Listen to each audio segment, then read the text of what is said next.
Hello? I retire for what, like 5 minutes and it all goes to shit. I should be the one to subscribe. Why?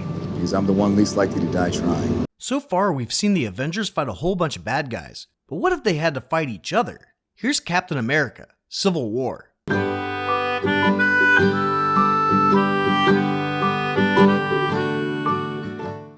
I've been waiting for this! Alright, I've run out of patience. Steve and Natasha get a tip on Rumlow and track him to Lagos, where he wants to steal some stuff. They take the new Avengers with them, where they only realize that they have the wrong location when they see a dump truck driving like crap. Slow profile. Rumlow's after a disease, so he breaks into this lab with a dump truck that flips and takes out the overhead gate thingy, but also magically clears the street for the U-Hauls to get in. That thing does not obey the laws of physics at all. They gas the building and go get their disease. The Avengers take out the guards, and then Wanda throws Cap through a window like a little cat ball. He's cute, go ahead, bet him. They get all of the gas out of the building with this homemade tornado, and this is what makes Rumlow know that Cap is there. He's here. Natasha rolls into a group of soldiers, but nobody shoots at her because she's pretty, or something. I really don't want to hurt you. I wouldn't stress about it. But then Rumlow pushes her into a hole on top of the truck and drops a grenade in too. But the two soldiers inside don't try to run out the doors they're next to because they need to make sure to beat up Natasha before she explodes. Don't you think that's weird? Definitely weird. Rumlow and some goons take off in a truck that would be very noticeable, so they ditch it and split up. Some rando takes the disease and runs into the crowd, while Rumlow stays to fight the Avengers. The four bad guys do a terrible job of splitting up because they work on the buddy system, and they do an even worse job of blending in. I mean, there are tons of clothes that they could have put on, but they just took off their armor and kept the mercenary black. Yes, that should help you keep a low profile. Natasha gets the vial thanks to Falcon's new drone, while Cap is getting his butt kicked by Rumlow. When Cap gets the upper hand, Rumlow tries to blow himself up, but Wanda contains it in a force field. It was time to get off my ass. She lifts it up to the sky to save the crowd, but I guess it loses signal after so many feet and blows up this building. Well, that sounds like a lot of paperwork. So now she's sad. It's your conscience. We don't talk a lot these days. We then go to Tony giving a presentation on his new technology, BARF. God, I gotta work on that acronym. It uses holograms to help you relive memories, like when his parents left to go on vacation, the day after he came back from school for Christmas break. Why would he want to remember that? Well, it was the last time he ever saw them. They got into a car crash on the way to the airport. You got all weepy about it. After the presentation, he bumps into this woman whose son died in Sokovia. My fault. And I blame you. As I just said, anything else? Steve and Wanda are also sad, since the news is telling them that they killed 11 people from this country, Wakanda. He tries to make her feel better by saying some people aren't always gonna make it. We try to save as many people as we can. Sometimes it doesn't mean everybody. But I remember him saying, I'm not leaving this rock with one civilian on it. Vision lets them know that Tony and Secretary Ross are there. He's there to tell them that they're dangerous, and then shows them examples, like when they contained aliens within a 4-block radius instead of taking over the world, stopping helicarriers from killing 30 million people, and when they blew up a city to keep it from falling and killing everyone on the planet. That's good. But no one even tries to defend themselves. Ross then presents them with the Sokovia Accords, rules that keep superheroes from just going and say, stopping a guy from stealing and releasing infectious diseases and only killing 11 people instead of creating a pandemic. Well, how many people would that really kill?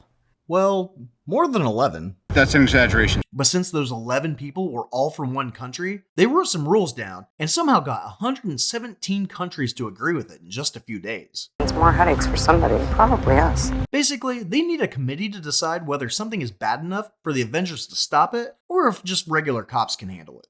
No one in their right mind would have ever funded it. The Avengers debate the issue, but Tony tells them about this kid who died in Sokovia and says that it would have been good to have somebody supervise them, and a committee to determine if they were needed. We don't have time for a city hall debate. Steve thinks that they should be able to pick which battles are the right ones to fight. So the retired super soldier doesn't want the government telling him what to do, but the guy who told the government to go to hell does? Yeah, and Natasha's on Tony's side too. But all the fighting is interrupted by Steve getting a text from an unknown number telling him that the love of his life is dead. You're gonna need a rain check on that dance. He goes to Peggy's funeral, where we see that the nurse that turned out to be a S.H.I.E.L.D. agent is really Peggy's niece, Sharon. Maybe if he would have introduced himself properly, he could have figured out the Carter connection. Which is why I never told anyone we were related. But her eulogy is exactly what Steve needs to hear, because he knows that Peggy would have agreed with him. 1945, maybe. Natasha tells him after the funeral that Tony, Rhodey, and Vision have all signed, and that she's on the way to Vienna to sign too. That is good to know. I will plan my toga party accordingly. Aren't you the same woman who told the government to kiss her ass a few years ago? The King of Wakanda gives a speech to thank everyone for supporting his efforts, and then blows up. Back in London, Sharon tells Steve that she knew Peggy still loved him, so she couldn't tell her that she was spying on him. But now that Peggy's out of the picture, it's game on for her. So you want him, eh? Why do you say that? That look on your face. I used to see it all the time when I catch me Uncle Pete looking at me. But Sam comes in to tell him that some stuff blew up, and they think it's Bucky. This is gonna end well. Natasha tells T'Challa that a task force will bring in Bucky, and he's like, I know I helped with the Accords, but screw it, I'm gonna get him. I'll kill him myself. And then Steve calls to say that he's going after him too. So these papers have been signed for maybe an hour or two, and they already don't work. No, definitely not. Sharon gives him a tip that Bucky's in Romania. He is, but he has no idea that he's a wanted terrorist. You seem a little defensive. So even though he's not supposed to be superheroing, Steve dresses in his Captain America suit and goes to Bucky's place, not knowing if he'll remember him or just that the last time he saw him, they beat the crap out of each other. Which Bucky am I talking to? Bucky says that he didn't do the bombing, but special forces are right outside. They breach, but only shoot their shield and metal arm. Over your legs! Bucky escapes to the next roof, but Black Panther is waiting on him. And this guy's just a big old kitty. Like Sabretooth? Kind of, but bulletproof and with metal claws. And he's trying to kill Bucky. But so is this helicopter that's shooting at a public street while civilians run in terror. So Bucky jumps into traffic with Black Panther chasing him. Victory at the expense of the innocent is no victory at all. I am not my father. So the three of them are trying to fight while outrunning the cops, but War Machine jumps in and arrests them. Now this is gonna be a good story. And then Falcon shows up, just to get arrested too. Could've just kept going. I do what he does, just slower. And then they take them to Berlin, where Sharon just happens to be assigned. Secretary Ross wants to prosecute them, but Deputy Director Ross wants to use them. It's run by people with agendas, and agendas change. Tony made a deal that they would fudge the paperwork for the last 24 hours if they all sign, but he stupidly tells Steve that he's not letting Wanda leave the facility until she does too. You locked me in my room. So Steve turns it down. Bucky, on the other hand, is put into some Tupperware and made to see a psychologist. Turns out that the doctor they got was this guy Helmut Zemo, and he's the one who set Bucky up. He triggers this power outage. It's totally dark. And then reads to him to trigger him into becoming the Winter Soldier again. Give me a break! Steve and Sam go in, and Zemo is pretending to be hurt, but Cap doesn't buy into that crap. Who are you? What do you want? So he just admits to being a bad guy. There's a bit of green in the blue of your eyes. How nice to find a flaw. Bucky starts swinging on Sam, and Steve rushes in to help, but gets thrown down an elevator shaft. And Sam valiantly tries to stop Zemo from escaping. Hey! Everyone else starts fighting Bucky in the cafeteria, and he would have killed Tony if he hadn't conveniently been wearing his bulletproof sunglasses. Lordy, can you even see in these? Then he's about to kill Natasha, but she's more concerned with the fact that he isn't sentimental from the last time he tried to kill her. At least recognize me. T'Challa saves her, Thank you. but he gets away.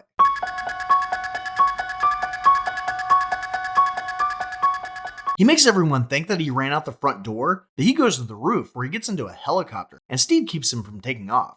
Oh, now I am looking very hard, okay, and I can't see any flaws. He's like Mr. Perfect. The helicopter crashes, like helicopters do, and it falls into the water, where Steve gets to pull Bucky out this time. He'd do it for me. They question Bucky about why he's being questioned, My left arm is numb. Is that normal? and it turns out that he stole some more super soldier serum, and they made more Winter Soldiers in Siberia. Got a passport? They think that Tony wouldn't be able to help because of the Accords. All they had to say was the guy who broke Bucky out was looking for this place. Just go check it out. And Sharon could have chimed in and told Tony about the psychologist too. Secretary Ross gives Tony 36 hours to bring them in, or else they're going to send out some random cops again. Can we hold them? The Avengers. Natasha wants to recruit T'Challa, and Tony wants to get this kid Peter from New York. He goes to his apartment, where he's hoping that he'll pick up on the lies he's telling his aunt, and then wants some private time alone with Peter. So instead of Aunt May leaving the room, she's cool with a known sexual deviant going into her underage nephew's bedroom. Oh, you'll love it. Tony calls him out for being Spider-Man, but he denies it. Peter explains that he just wants to help out the little guy. So you want to look out for the little guy? So Tony blackmails him into helping murder a PTSD-suffering World War II veteran who was experimented on by a corrupt global organization because a building of the most powerful people in the world were attacked. Orders to shoot on sight. And they're not planning on taking you alive. Yeah, just looking out for the little guy. Hawkeye tries to help Wanda escape, but she doesn't want to go. Guess I should have knocked. Until Vision tries to kill him. You gotta help me, Wanda. So she sends Vision through the floor, the basement, the ground, even through the Earth's core for all we know. You're in the right place. Sharon broke in and stole all their gear, so she's definitely fired now. Well, then technically you're unemployed. So Steve kisses her. It's totally awkward, but I guess he wants to keep his women in the same bloodline. Sticks in the DNA. They then go and meet with Clint and Wanda, who have Scott Lang with them. Thanks for thanking of me. While the authorities are clearing out the airport, since time is of the essence, they change clothes into very recognizable outfits to sneak onto a helicopter. But it's a good thing that they did, because they bump into all the pro-Sokovia Accord Avengers. You look fantastic. I didn't recognize you. Steve tries to tell them about the Doctor and the other Winter Soldiers, but they don't even listen, even though last time he was completely able to stop the Winter Soldier. So they think Cap's been tricked this time. So basically, they think Captain America's turned into an idiot. And you've been a complete idiot. And Tony blames Bucky for all the people that died yesterday, ignoring the fact that Bucky was only trying to get away from them in Romania and not trying to kill anyone. I'm not gonna kill anyone. He only became lethal after speaking to the Doctor. You'd think he'd listen a little. Your judgment is askew. It's clear you can't be objective. And I'm the man who killed the Avengers. And they start fighting. And they just happen to match up with someone with equal power, so that way nobody really gets hurt. Well, he's definitely unhappy. I'm gonna try and keep him that way. You're not a match for him, Cap. But the real mission is to get to the Quinjet, so Ant-Man has to get really big to cause a distraction, but Spider-Man's able to stop him because he knows about Star Wars. Hey guys, you ever seen that really old movie, Empire Strikes Back? Luckily, Natasha wants to have a peaceful resolution, so she helps Steve and Bucky escape. I said I'd help you find him, not catch him. There's a difference. Steve and Bucky get in the Quinjet and head for Siberia.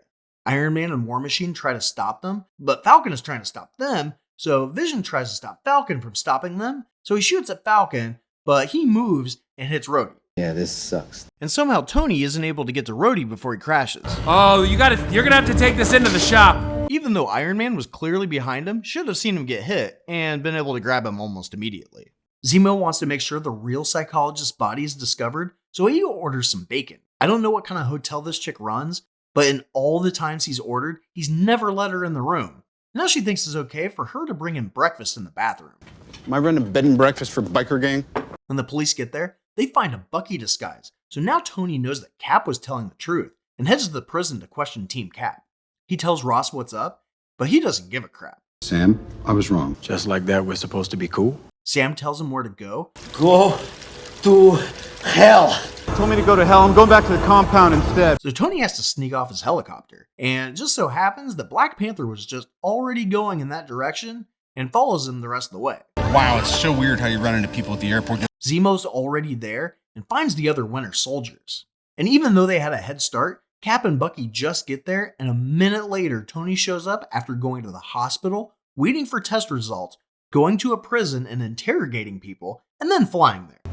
Iron Man's the one he's waiting for. He does miss you when you're not here. They make a truce and go into the Winter Soldier room to find them all dead. This doesn't have to end in a fight, Buck.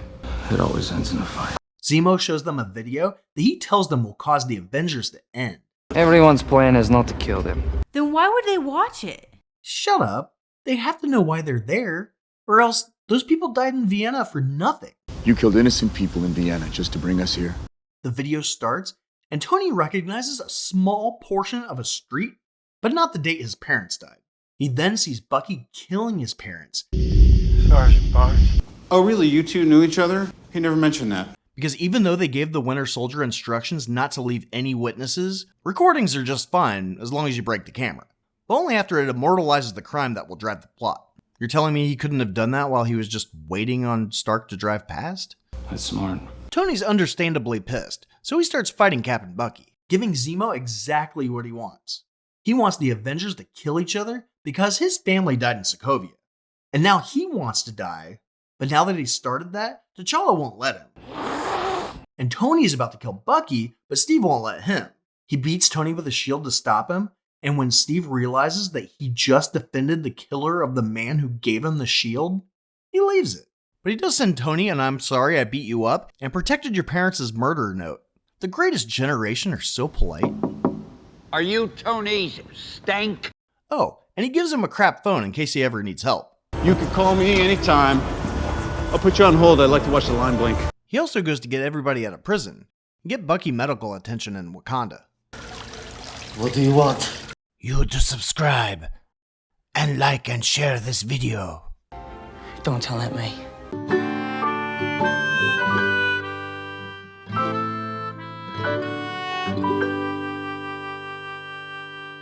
Alternatively, we could order a pizza.